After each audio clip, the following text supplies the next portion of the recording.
ನಮಸ್ತೆ ಸ್ನೇಹಿತರೆ, welcome to my channel. ನಾನಿವತ್ತು ತುಂಬಾ ಈಸಿಯಾಗಿ ಯಾವುದೇ ಮಸಾಲೆ ರುಬ್ಬದಲ್ಲೇ ತುಂಬ ಸುಲಭವಾಗಿ ಮಾಡೋಂಥ ವೆಜಿಟೇಬಲ್ ಪಲಾವ್ ತೋರಿಸ್ತಾ ಇದ್ದೀನಿ. ತುಂಬಾ ಚೆನ್ನಾಗಿರುತ್ತೆ, ತುಂಬ ಟೇಸ್ಟಿ ಇರುತ್ತೆ. ಬನ್ನಿ ಮೊದಲಿಗೆ ಮಾಡೋದಕ್ಕೆ ಏನೇನು ಸಾಮಗ್ರಿ ಬೇಕು ಅಂತ ನೋಡ್ಕೊಳ್ಳೋಣ. ಇಲ್ಲಿ 2 ಈರುಳ್ಳಿಗೆಡ್ಡೆ ತೊಗೊಂಡಿದ್ದೀನಿ, 3ರಿಂದ 4 ಟೊಮೊಟೊ ತೊಗೊಂಡಿದ್ದೀನಿ, 1 ಕ್ಯಾಪ್ಸಿಕಮ್ ತೊಗೊಂಡಿದ್ದೀನಿ, ಸ್ವಲ್ಪ ಪುದೀನ, ಸ್ವಲ್ಪ ಸೊಪ್ಪು, ಸ್ವಲ್ಪ ಕೊತ್ತಂಬರಿ ಸೊಪ್ಪು, ಒಂದು 3ರಿಂದ 4 ಹಸಿರು ಮೆಣಸಿನ್ಕಾಯಿ ತೊಗೊಂಡಿದ್ದೀನಿ. ಮತ್ತು ಇಲ್ಲಿ ಸಣ್ಣದಾಗಿ ಹಚ್ಚಿಟ್ಕೊಂಡಿರೋಂತಹ ಎಲ್ಲ ಥರದ ಮಿಕ್ಸೆಡ್ ತರಕಾರಿ ತೊಗೊಂಡಿದ್ದೀನಿ. ಕ್ಯಾರೆಟ್ ಇರ್ಬೋದು, ಹುಳ್ಳಿಕಾಯಿ ಇರ್ಬೋದು, ಗೆಡ್ಡೆಕೋಸು ಮತ್ತು ಆಲೂಗೆಡ್ಡೆ, ಈ ಥರ ಎಲ್ಲ ಮಿಕ್ಸೆಡ್ ತರಕಾರಿ ಇಟ್ಕೊಂಡಿದ್ದೀನಿ.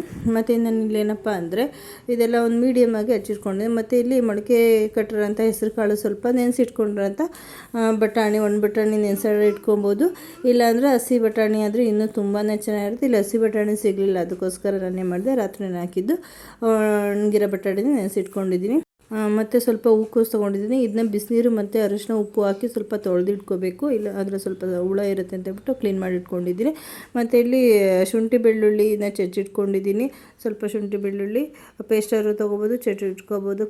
ಕರ್ಬೇವಿನ ಸೊಪ್ಪು ಒಣಗಿರೋದಾದ್ರು ಸರಿ, ಹಸಿದಾದ್ರು ಸರಿ. ಮತ್ತು ಎಲೆ ಮಸಾಲೆಗೇನೆ ಬೇಕಾಗಿರೋಂಥ ಪಲಾವ್ ಎಲೆ ತೊಗೊಂಡಿದ್ದೀನಿ. ಇಲ್ಲಿ ಚಕ್ಕೆ, ಲವಂಗ ಮತ್ತು ಏಲಕ್ಕಿ ಎಲ್ಲ ಮಿಕ್ಸೆಡ್, ಲವಂಗ ಎಲ್ಲದನ್ನೂ ಸ್ವಲ್ಪ ಸ್ವಲ್ಪ ತೊಗೊಂಡಿದ್ದೀನಿ. ಮತ್ತು ಇಲ್ಲಿ ನಾನು ಗರಂ ಮಸಾಲ, ಚಿಕನ್ ಮಸಾಲ ಮತ್ತು ಮನೆಯಲ್ಲಿರೋ ಸಾಂಬಾರು ಪುಡಿ ಎಲ್ಲದೂ ಸ್ವಲ್ಪ 1 ಸ್ಪೂನ್ ತೊಗೊಂಡಿದ್ದೀನಿ. ಇಲ್ಲಿ 1 ಸ್ಪೂನ್ ಜೀರಿಗೆ, 1 ಸ್ಪೂನು ಸಾಸಿವೆ ಮತ್ತು ಒಂದು ಅರ್ಧ ಕಪ್ಪು ಮೊಸರು ತೊಗೊಂಡಿದ್ದೀನಿ. ಮತ್ತು ಒಗ್ಗರಣೆಗೆ ಬೇಕಾಗಿರೋಂಥ ಎಣ್ಣೆ ತೊಗೊಂಡಿದ್ದೀನಿ. ಇಷ್ಟು ನಮಗೆ ಒಗ್ಗರಣೆಗೆ ಬೇಕಾಗಿರೋಂಥ ಸಾಮಗ್ರಿ ಮೊದಲಿಗೆ ಎಲ್ಲ ರೆಡಿ ಮಾಡಿ ಇಟ್ಕೊಂಡಿದ್ದೀನಿ, ಏನೇನು ಬೇಕು ಅಂತ ಹೇಳ್ಬಿಟ್ಟು ನೋಡ್ಕೊಳ್ಳಿ. ನಾನಿಲ್ಲಿ ಕುಕ್ಕರ್ ಇಟ್ಕೊಂಡಿದ್ದೀನಿ. ಕುಕ್ಕರ್ಗೆ 2ರಿಂದ 3 ಚಮಚ ಎಣ್ಣೆ ಹಾಕ್ಕೊಳ್ತಾ ಇದ್ದೀನಿ. ಎಣ್ಣೆ ಹಾಕ್ಕೊಂಡು ಸ್ವಲ್ಪ ಎಣ್ಣೆನಾದರೂ ಹಾಕ್ಕೋಬೋದು, ಇಲ್ಲ ತುಪ್ಪನಾದರೂ ಹಾಕ್ಕೋಬೋದು. ತುಪ್ಪ ಹಾಕ್ಕೊಂಡ್ರೆ ತುಂಬ ಟೇಸ್ಟಿ ಚೆನ್ನಾಗಿರುತ್ತೆ, ಇಲ್ಲಾಂದರೆ ಎಣ್ಣೆನಾದರೂ ಹಾಕ್ಕೊಂಡ್ರೂ ಚೆನ್ನಾಗಿರುತ್ತೆ. ಮತ್ತು ನಾನಿಲ್ಲಿ 1 ಚಮಚ ಸಾಸಿವೆ ಹಾಕ್ಕೊಳ್ತಾ ಇದ್ದೀನಿ. ಸಾಸಿವೆ ಮತ್ತು ಏನಪ್ಪ ಅಂದರೆ ನಾನು ಈ ಸತಿ ಮಾಡ್ತಾಯಿರೋ ಪಲಾವ್ಗೆ, ಈ ಪಲಾವ್ಗೆ ಯಾವುದೇ ರೀತಿ ಮಸಾಲೆ ರುಬ್ಕೊಂಡಿಲ್ಲ. ರುಬ್ಬಿ ಮಾಡಿರೋಂಥ ಪಲಾವು ಸಹ ನಾನು ವೀಡಿಯೋ ಹಾಕಿದ್ದೀನಿ, ಅದು ತುಂಬಾ ಚೆನ್ನಾಗಿರುತ್ತೆ.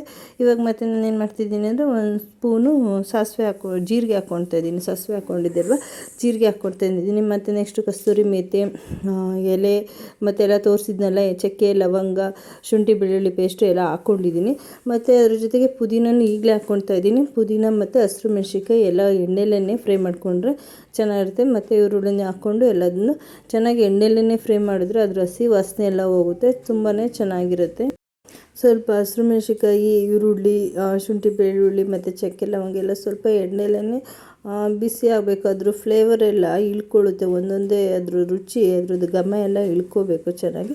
ಇವಾಗ ನಾನು ಅದೆಲ್ಲ ಸ್ವಲ್ಪ ಇದಾದಮೇಲೆ ಕ್ಯಾಪ್ಸಿಕಮ್ ಹಾಕ್ಕೊಳ್ತಾ ಇದ್ದೀನಿ. ಕಟ್ ಮಾಡಿ ಇಟ್ಕೊಳ್ಳೋಂಥ 1 ಕ್ಯಾಪ್ಸಿಕಮ್ ಹಾಕ್ಕೊಳ್ತಾ ಇದ್ದೀನಿ. ಅದನ್ನು ಸ್ವಲ್ಪ ಎಣ್ಣೆಲೇ ಕ್ಯಾಪ್ಸಿಕಮ್ಮು ಚೆನ್ನಾಗಿ ಬೆಂದರೆ, ಇದೆಲ್ಲ ತರಕಾರಿ ಇದನ್ನೆಲ್ಲ ಮುಂಚೆನೇ ಎಣ್ಣೆಲೇ ಚೆನ್ನಾಗಿ ಬೇಯಿಸ್ಕೋಬೇಕು. ಕೆಲವರು ನೀರೆಲ್ಲ ಹಾಕಿ ಮತ್ತು ಆ ನೀರು ಕುದಿಸಿ ಮಾಡೋದು, ಅದೇ ಬೇರೆ ವಿಧಾನ ಇದೆ, ಅದೊಂಥರ ವಿಧಾನ. ಇವಾಗ ಕ್ಯಾಪ್ಸಿಕಮ್ ಆಗಿದೆ. ಕ್ಯಾಪ್ಸಿಕಮ್ ಆದಮೇಲೆ ಟೊಮೊಟೊ ಹಾಕ್ಕೊಳ್ತಾ ಇದ್ದೀನಿ. ಇಲ್ಲಿ ಟೊಮೊಟೊನ 1 ಗೆಡ್ಡೆ 2 ಗೆಡ್ಡೆ ಹಾಕ್ಕೊಂಡು ಚೆನ್ನಾಗಿರಲ್ಲ. ಸ್ವಲ್ಪ ಪಲಾವಾಗಲಿ ಟೊಮೊಟೊ ಭಾತಾಗಲಿ 1 3-4 ಗೆಡ್ಡೆ ಟೊಮೊಟೊ ಮುಂದೆ ಇದ್ದಷ್ಟು ಚೆನ್ನಾಗಿರುತ್ತೆ. ಟೊಮೊಟೊ ಇಲ್ಲಿ ನಾನು 3ರಿಂದ 4 ಗೆಡ್ಡೆ ತೊಗೊಂಡಿದ್ದೆ, ಅದನ್ನ ಚೆನ್ನಾಗಿ ಹಾಕ್ಕೊಂಡು ಎಣ್ಣೆಲೇ ಚೆನ್ನಾಗಿ ಫ್ರೈ ಮಾಡ್ಕೋಬೇಕು. ಇವಾಗ ನೋಡಿ ಉಪ್ಪು ಹಾಕ್ಕೊಳ್ತಾ ಇದ್ದೀನಿ, ರುಚಿಗೆ ತಕ್ಕಷ್ಟು ಉಪ್ಪು ಹಾಕ್ಕೊಳ್ತಾ ಇದ್ದೀನಿ. ಇಲ್ಲಿ ಮುಂಚೆ ನಾನು ಟೊಮೊಟೊ ಹಾಕ್ದಾಗಲೇ ಉಪ್ಪು ಹಾಕ್ಕೊಳ್ತಿದ್ದೀನಿ, ಯಾಕಪ್ಪ ಅಂದರೆ ಟೊಮೊಟೊ ಚೆನ್ನಾಗಿ ಬೇಯುತ್ತೆ ಅಂತ ಹೇಳ್ಬಿಟ್ಟು. ಉಪ್ಪು ನಮ್ಮ ಟೊಮೊಟೊ ಹಾಕಿದ್ರೆ ಅದು ಟೊಮೊಟೊ ಚೆನ್ನಾಗಿ ಬೇಯುತ್ತೆ. ಈ ರೀತಿ ನೋಡಿ ಚೆನ್ನಾಗಿ ಎಲ್ಲ ಟೊಮೊಟೊ ಎಲ್ಲ ಎಣ್ಣೆಲೇ ಬೆಂದು ಯಾವ ಥರ ಕಲರ್ ಎಲ್ಲ ಯಾವ ಥರ ಆಗಿದೆ ಅಂತ ಹೇಳ್ಬಿಟ್ಟು ಹಿಂಗೆ ಇದು ಮಾಡಿದ್ರೆ ಅದರದ್ದು ಚೆನ್ನಾಗಿ ಬೆಂದಿದೆ ಅಂತಲೇ ಗೊತ್ತಾಗುತ್ತೆ. ನೀಟಾಗಿ ಸ್ಮ್ಯಾಶ್ ಆಗುತ್ತೆ, ಟೊಮೊಟೊ ಎಲ್ಲ ಸ್ಮ್ಯಾಶ್ ಆಗಬೇಕು. ಸ್ಮ್ಯಾಶ್ ಆದರೆ ತುಂಬ ಚೆನ್ನಾಗಿರುತ್ತೆ, ರುಚಿಯಾಗಿರುತ್ತೆ. ನೋಡಿ ಈ ರೀತಿ. ಇವಾಗ ಇದೆಲ್ಲ ರೆಡಿಯಾಗಿದೆ. ಇದಕ್ಕೆ ನಾನೇನಪ್ಪ ಅಂದರೆ ನೆನೆಸಿಟ್ಟಿರೋಂಥ ಬಟಾಣಿ ಮತ್ತು ಮೊಳಕೆ ಕಟ್ಟಿರೋಂಥ ಕಾಳು ಹಾಕ್ಕೊಳ್ತಾ ಇದ್ದೀನಿ, ಹೆಸರು ಕಾಳು. ಮೊಳಕೆ ಕಟ್ಟೆ ಹಾಕಲೇಬೇಕು ಅಂತ ಕಂಪಲ್ಸರಿ ಇಲ್ಲ, ಅದು ಆಪ್ಷನ್ನು. ಮೊಳಕೆ ಕಟ್ಟಿರೋ ಕಾಳಿತ್ತು, ಹಾಗಾಗಿ ಬಟಾಣಿ ಜೊತೆಗೆ ಮೊಳಕೆ ಕಟ್ಟಿರೋ ಕಾಳು ತುಂಬ ಒಳ್ಳೆಯದಲ್ವ, ಪ್ರೋಟೀನು, ಹಾಗಾಗಿ ಹಾಕ್ಕೊಳ್ತಾ ಇದ್ದೀನಿ.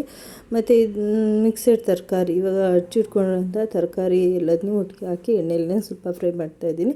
ಮತ್ತು ಕೋಸು, ಇದು ಹೂಕೋಸನ್ನು ಸಹ ಅದು ಬಿಸಿನೀರಲ್ಲಿ ತೊಳೆದಿಟ್ಕೊಂಡಿದ್ದೀನಿ ಅರಿಶಿನ ಹಾಕಿ, ಅದನ್ನು ಸಹ ಇದರೊಳಗೆ ಬಾಡಿಸಿ ಅದನ್ನು ಸಹ ಚೆನ್ನಾಗಿ ಎಣ್ಣೆಲೇ ಫ್ರೈ ಮಾಡ್ಕೊಂಡು. ನಾನಿಲ್ಲಿ 3 ಗ್ಲಾಸ್ ಅಕ್ಕಿ ತೊಗೊಂಡಿದ್ದೀನಿ. ಅಕ್ಕಿ ಅಳತೆನ ತೋರಿಸ್ತಾ ಇದ್ದೀನಿ. ಏನು ಅಕ್ಕಿ ತೊಗೊಳ್ತೀರೋ ಅದ್ರದ್ದು ಡಬಲ್ಲು ನೀರು ಹಾಕಬೇಕು. ಮತ್ತು ಇಲ್ಲಿ ನೋಡಿ ಅದೆಲ್ಲ ಬೆಂದಿದೆ. ಬೇಯ್ತಿದ್ದಾಗೆ ನಾನು ಒಂದು ಅರ್ಧ ಕಪ್ಪು ಮೊಸರು ಇಟ್ಕೊಂಡಿದ್ದೆನಲ್ಲ, ಮೊಸರು ಹಾಕ್ಕೊಳ್ತಾ ಇದ್ದೀನಿ. ಮೊಸರು ಹಾಕ್ಕೊಂಡ್ರೆ ತುಂಬ ಟೇಸ್ಟ್ ತುಂಬ ಚೆನ್ನಾಗಿರುತ್ತೆ. ಇವಾಗ ಗರಂ ಮಸಾಲ, ಚಿಕನ್ ಮಸಾಲ, ಮನೆ ಸಾಂಬಾರು ಪುಡಿ ಎಲ್ಲ ಈ ಥರ ಅದನ್ನು ಸಹ ಅದರೊಳಗೆ ಹಾಕ್ಬಿಟ್ಟು ಚೆನ್ನಾಗಿ ಎಲ್ಲ ಮಿಕ್ಸ್ ಮಾಡಬೇಕು. ಈಗಲೇ ಅದೆಲ್ಲ ಫ್ಲೇವರೆಲ್ಲ ಅದಕ್ಕೆ ಬಿಟ್ಕೊಳ್ಳುತ್ತೆ. ಅದೆಲ್ಲ ಚೆನ್ನಾಗಿ ಮಿಕ್ಸ್ ಆದಾಗ ತರಕಾರಿ ಜೊತೆಗೆ ಮಸಾಲನೂ ಚೆನ್ನಾಗಿ ಹಿಡಿಯುತ್ತೆ, ಉಪ್ಪು ಮಸಾಲೆ ಎಲ್ಲ. ನಾನು ಇಲ್ಲಿ ಕೊತ್ತಂಬರಿ ಸೊಪ್ಪೆಲ್ಲ ಮುಂಚೆನೇ ಹಾಕ್ತಾಯಿದ್ದೀನಿ. ಲಾಸ್ಟಿಗೆ ಹಾಕ್ಬೋದು, ಮುಂಚೆನೇ ಹಾಕ್ಬೋದು. ಮುಂಚೆ ಹಾಕಿದ್ರೆ ಏನಪ್ಪ ಅಂದರೆ ಅದರದ್ದು ರುಚಿ ಇಳ್ಕೊಳ್ಳುತ್ತೆ ಚೆನ್ನಾಗಿ. ಇದು ತರಕಾರಿ ಜೊತೆ ಮಸಾಲೆ ಜೊತೆ ಎಲ್ಲ ಚೆನ್ನಾಗಿ ಇಳ್ಕೊಳ್ಳುತ್ತೆ. ಇವಾಗ ನೋಡಿ ಅಕ್ಕಿ ಇದು ಆಲ್ಮೋಸ್ಟ್ ಆಗಿದೆ. ಇವಾಗ ನಾನು ನೀರು ಹಾಕಿ ಕುದಿಸಿ ಅಕ್ಕಿ ಹಾಕ್ತಾಯಿಲ್ಲ, ಮುಂದೆನೇ ಅಕ್ಕಿ ಹಾಕ್ತಾಯಿದ್ದೀನಿ. ಮುಂಚೆನೇ ಅಕ್ಕಿ ತೊಳ್ಕೊಂಡು ಆ ತರಕಾರಿ ಒಳಗೆ ಅಕ್ಕಿ ಹಾಕ್ತಾಯಿದ್ದೀನಿ. ಅಕ್ಕಿ ಹಾಕಿದಾಗ ಆ ತರಕಾರಿ ರುಚಿ ಅಕ್ಕಿ ಜೊತೆ ಎಲ್ಲ ಮಿಕ್ಸ್ ಆಗಿ ಅದು ಚೆನ್ನಾಗಿ ತುಂಬಾ ಟೇಸ್ಟ್ ಕೊಡುತ್ತೆ. ಮತ್ತು ಏನಪ್ಪ ಅಂದರೆ ಕುಕ್ಕರಲ್ಲಿ ಮಾಡೋದ್ರಿಂದ ಮುಂಚೆನೇ ಅಕ್ಕಿ ಹಾಕಿ ನೀರು ಹಾಕಿ ಮುಚ್ಚೋದ್ರಿಂದ ತುಂಬಾ ಚೆನ್ನಾಗಿರುತ್ತೆ. ಇವಾಗ ನೋಡಿ ನಾನು ನೀರು ಹಾಕ್ತಾಯಿದ್ದೀನಿ. ಅದೇನು ಅಕ್ಕಿ ತೊಗೊಂಡಿದ್ನೋ ಅದರಲ್ಲಿ 1 ಗ್ಲಾಸ್ ಅಕ್ಕಿಗೆ 2 ಗ್ಲಾಸ್ ನೀರು ಸೇರಿಸ್ಬೇಕು. ನೋಡಿ ಎಲ್ಲ ನೀರೆಲ್ಲ ಹಾಕ್ಕೊಂಡು ಇವಾಗ ರೆಡಿ ಆಗಿದೆ ಈ ಥರ. ಇವಾಗ ನಾನು ಮತ್ತೆ ರುಚಿಗೆ ಬೇಕಾದಷ್ಟು ಉಪ್ಪು ಸೇರಿಸ್ಕೊಬೋದು. ಇವಾಗ ನೋಡಿಕೊಂಡು ಸೇರಿಸ್ಕೋಬೇಕು ಉಪ್ಪನ್ನು. ಮೊದಲಿಗೆ ಸ್ವಲ್ಪ ಟೊಮೆಟೊ ಬೇಕಲ್ಲ ಹಾಕಿದ್ದೆ, ಇವಾಗಲೂ ಸಹ ನೋಡಿ ಕಮ್ಮಿ ಆಗಿದ್ರೆ ಸ್ವಲ್ಪ ಹಾಕ್ಕೊಂಡು ಇವಾಗ ನಾನು ಕುಕ್ಕರ್ನ ಮುಚ್ಚುತ್ತಾ ಇದ್ದೀನಿ. ಇವಾಗ ಮುಂಚೆನೇ ನೀರು ಕುದಿಸಿ ಹಾಕಿದ್ರೆ ಏನಪ್ಪ ಅಂದರೆ ಕುಕ್ಕರ್ ಮುಚ್ಚೋದ್ರಿಂದ ಅಕ್ಕಿ ನೀರು ಕುದಿಸಿ ಹಾಕಿದ್ರೆ ಅನ್ನ ಮೆತ್ತಗಾಗುತ್ತೆ. ಇವಾಗ ಮುಂಚೆನೇ ಅಕ್ಕಿ ಹಾಕಿ ನೀರು ಹಾಕಿ ಮುಚ್ಚಿದ್ರೆ ಈ ಥರ ಅನ್ನ ತುಂಬಾ ಚೆನ್ನಾಗಿರುತ್ತೆ. ಇವಾಗ ರೆಡಿ ಆಗಿದೆ ಪಲಾವು. ತುಂಬ ಚೆನ್ನಾಗಿರುತ್ತೆ ಫ್ರೆಂಡ್ಸ್, ನೀವು ಮನೇಲಿ ಮಾಡಿ ನೋಡಿ. ತುಂಬ ಅಂದರೆ ತುಂಬಾ ಚೆನ್ನಾಗಿರುತ್ತೆ. ಈಸಿಯಾಗಿ ಯಾವುದೇ ರೀತಿ ಮಸಾಲೆ ರುಬ್ಬಂಗಿಲ್ಲ. ತರಕಾರಿ ಎಲ್ಲ ಹಚ್ಚಿಟ್ಕೊಂಡು ತುಂಬ ಸುಲಭವಾಗಿ ಮಾಡ್ಕೋಬೋದು. ಬೇಗನೆ ಆಗುತ್ತೆ ಕುಕ್ಕರಲ್ಲಿ ಮಾಡೋದ್ರಿಂದ. ಪಾತ್ರೆಯಲ್ಲಿ ಮಾಡಿದ್ರೆ ಸ್ವಲ್ಪ ಏನಪ್ಪ ಅಂದರೆ ನೀರು ಮಾಡಿಸಿ ಆಮೇಲೆ ಅಕ್ಕಿ ತೊಳೆದಾಕಬೇಕು. ಈ ಕುಕ್ಕರಲ್ಲಿ ಏನಪ್ಪ ಅಂದರೆ ಅಕ್ಕಿ ತೊಳೆದಾಕಿ ಆಮೇಲೆ ನೀರು ಹಾಕಿ ಆಮೇಲೆ ಕುಕ್ಕರ್ನ ಮುಚ್ಚುತ್ತೀವಿ ಅಷ್ಟೇ. ನೋಡಿ ತುಂಬ ಚೆನ್ನಾಗಿದೆ.